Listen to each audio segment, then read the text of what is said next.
Lenny Abrahamson, you directed the film Room, which is based on the novel about a boy and his mother who try to escape after being held prisoner for several years. Had you read that novel before, the opportunity to direct the film came around? Yeah, I had. I read the novel, and that's how it all started for me. I read it, I loved it. I contacted the author, started haranguing her and harassing her in an attempt to be the person to turn it into a film. And yeah, that's how the whole thing began with that novel. And the novel is told from the point of view of, the 5-year-old boy, Jack, who is held prisoner with his mother. And a film can't quite approach that perspective the same way a novel can. So what was your approach to trying to translate that to a visual medium? I mean, you're right. Yeah, the novel is in a voice. Whether it's a narrator or whether the narrator is first person or third person, it's in a voice. I think that for us, it was just a series of subtle indicators that are there without announcing themselves to the audience. In other words, there's no single technique that tells you, right, now we're inside the boy's head. It's just a combination of keeping the information flow for the audience the same as the information flow for that character. It's being with them through the scene. It's not seeing things that they don't see. Small amount of voiceover, the way the music kind of operates in a way which kind of attaches us to the boy. It's a whole load of things. And the great thing about film is that point of view is fluid. So when we want to break out of his point of view and begin to hint more at the concerns of the adults in the room, we can do that without it suddenly seeming like a break or some sort of catastrophic shift. And the author of the novel, Emma Donoghue, she actually wrote the screenplay, adapted her novel for the film. Did you collaborate closely with her during the filming? Yeah, I mean, so when I sat down with Emma, she showed us a script that she'd written, and which was a great starting point, and I knew then that we'd be able to work together really well. So I used to go over. She's Canada based, so I would go over to her, or she'd come over to me, and we'd sit for days around and work just around the kitchen table, talking it through, discussing the structure of the screenplay versus the novel, kind of trying to solve exactly the problem that you brought up, which is how do you keep it the boy's point of view without losing that sense of truth and naturalism that is what film does so well. It was a really great collaboration. I mean, it's almost an axiom in the film industry that authors shouldn't adapt their own work because assumption is they're going to be very precious about it. They're not going to want to change anything, and they're going to be really resistant to the filmmaker. But actually, we didn't have that experience at all. We were both pulling in the same direction, trying to make this film as truthful an adaptation as possible, but in its expressive terms.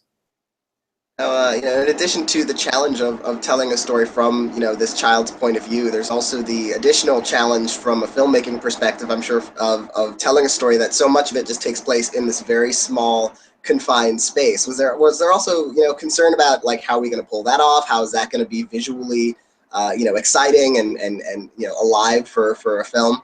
I think we took our cue from the fact that this place is the boy's world. It's the only place he's ever known, and it's a place that's really rich for him. And we just tried to think ourselves into his world and realize that for a small kid, some tiny object can be enough to interest you for a couple of minutes, just messing around with some texture or tracing a pattern.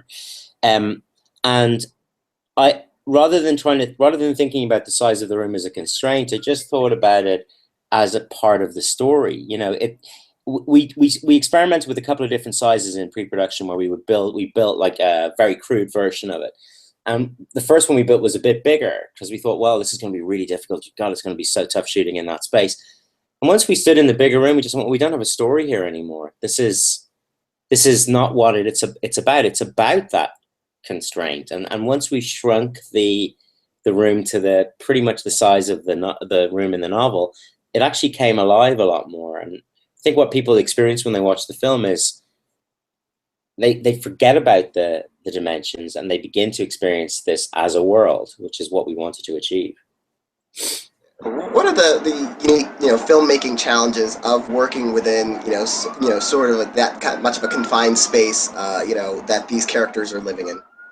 Well, there are loads of practical things. You're looking at a 10 by 10 room, then you're pretty much talking about when you've got it, and we're sometimes shooting with two cameras, when you've got somebody who's, when you've got two actors in there, you've got the director, camera operators, camera assistants, continuity, well, suddenly you've just got a big room full of meat. It's very hard to get any, and for the actors, that can be a bit overwhelming. So what we did was we tried to reduce the number of people we cabled out so that we could keep a lot of people working off monitors outside the room.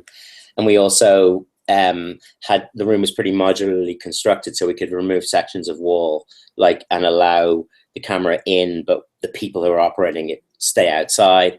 And just, there are all these practical constraints, but the more interesting thing is the aesthetic stuff. Like, how do you, when you want the room to disappear, when you want to just be in the worlds of the characters and not reminded of its scale, we found that we just shot on longer lenses, kept the depth of field short, put the background out of focus, stayed in the world of the faces and of this interpersonal space that is, and the story of the relationship. But then if we wanted, and it's kind of almost counterintuitive, if we wanted to feel its oppressiveness and its smallness, we shot on wider lenses so that you'll see two corners in the same shot, and then you go, wow, that is a tiny place. So the effect on an audience is quite interesting. You can modulate how aware they are of the limitations, from really aware to actually feeling quite visually free in that small space. What was the production design experience with that small set? It seems like it must have been a very detailed thing because it's such a small room. Every detail is important to the characters and to the story.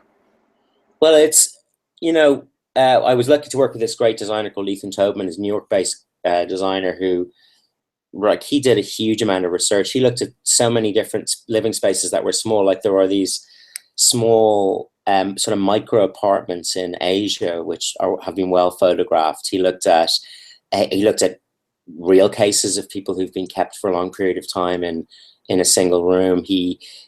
We talked through it then, himself, myself, and the DP, Danny Cohen, relentlessly. I think probably more energy was expended per square foot on this set than anything else that I've worked on.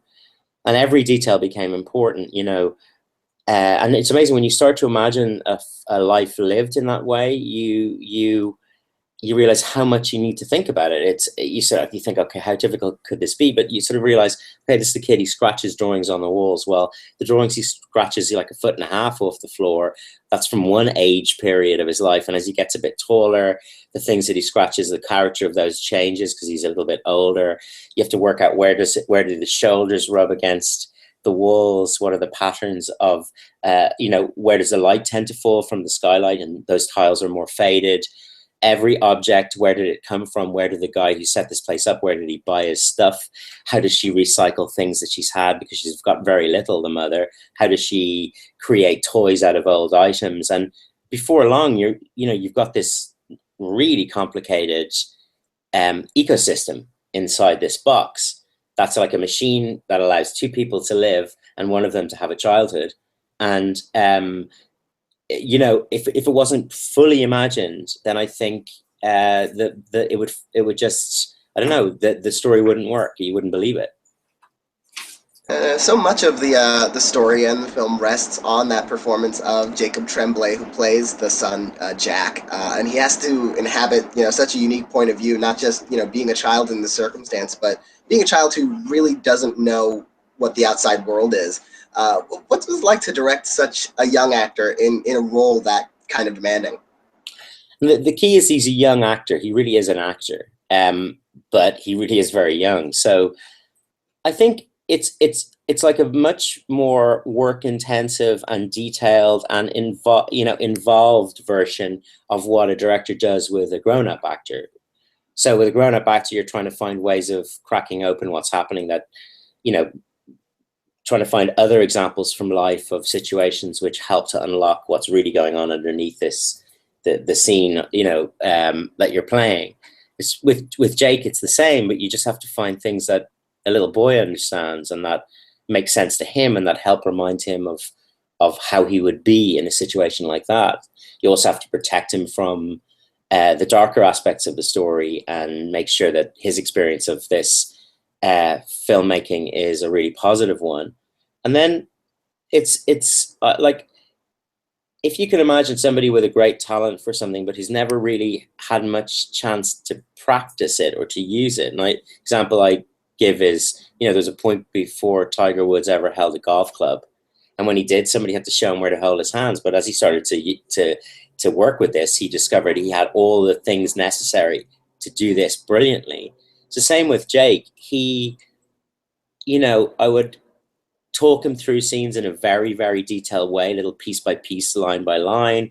We'd start shooting, we'd dial back, start again, go back a couple of lines, bring it in again, and I would talk him through it. But as you're doing that, he's getting the feeling for, hey, I get how this timing thing works, or I get how this backwards and forwards with the other actor works. And then he starts to be able to run with it himself. And then you get long bursts in a scene where it's very natural, where the timing is very perfect. And, it just takes a tremendous amount of work. He's got to really trust you. You have to find a language that he understands, but really it's just a more intense version of the director-actor relationship that always exists. And then you've got the other, of course, important role in the film is, the mother played by Brie Larson, which has gotten a lot of attention, positive attention for that performance. What was the casting process like, for her, and what was it like working with her on that role? I saw her in Short Term 12, which was what put her on my radar. And along with, maybe there were very few, there were really 3 or 4 people that I was considering for the role. And I met everybody. And I think it's largely an instinctive thing. I just got a feeling I could really see the film with Brie. She's got this very natural, warm presence. She's a great actor, but she's also an actor who doesn't parade her greatness. She doesn't try and make you think what a great performance. She just inhabits the character. It's very important in this film that it's that kind of that there's that generosity and that capacity to serve the film. And because of her warmth, I knew that she would be able to create a relationship with a little boy, which is very important, to pick an actor who has that empathetic quality. And Brie read, as did others who we were talking to, but I found that audition with her so stimulating. She's very bright. She's full of ideas. She was questioning things. She was open to totally, we would try something, but she was open to something completely different as well. So I found that just very stimulating, and I just knew then that she was going to be our person. The film so far has gotten a really strong positive response from critics, and it's been on the film festival circuit. And with an sort of unconventional film like this, were you ever anxious about what the response would be, or if you would, if when all is said and done, you would have really pulled it off, or did you always feel like this was going to be something special? I always thought it could be something special. Thought that from the moment I started reading the book, but the 2 things. First of all, there are so many things when you're making a film that have to go right for it to really work, and it always feels like a bit of a miracle when a film is working, because it takes so many ingredients, and there's so much chaos in the process. But I think as we shot and as we went forward, it felt like some of the key decisions that we'd made were the right ones. And then once I saw Brie and Jake together and then started shooting them together and feeling how that was working, I knew that, and I think everybody knew, that there was something really special. That still doesn't mean that you're going to be recognized by, at festivals or by audiences, because it's impossible to. I've seen many, many really good films that nobody talks about, and I've seen many, many really bad films that everybody talks about. So you can't be certain. However, when it does happen, it's very gratifying, and especially when the audience, I think, respond to the film in the spirit that we made it. That's probably the most satisfying thing. We made it in a spirit of, I think, in a very life-affirming spirit, and yet, when you read about what the film, where it takes place and what it's about, I think you can expect something very different. we always knew that the focus of the film was on the relationship between the mother and the son, on its durability, on its value, and on this love story. But we didn't know how that would be received. It's just impossible. So the fact that people pick that up and feel emotionally connected to the film, that's been wonderful. One of the big wins for the movie, thus far, knock on wood that there will be more, but it won the People's Choice Award at the Toronto Film Festival. What was that experience like?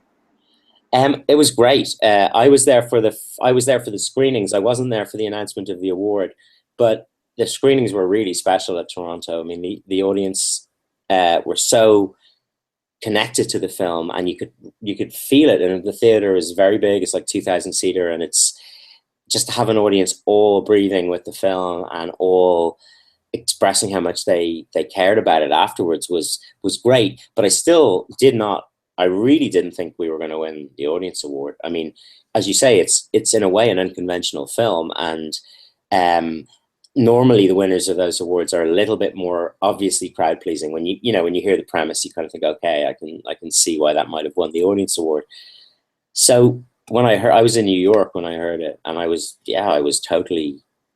really surprised and really delighted by it, and it did, I think, announce to the industry actually as much as to the public that this is a film which does have a really possibility of a really great theatrical life, and that's good. That just adds to the momentum moving towards the release.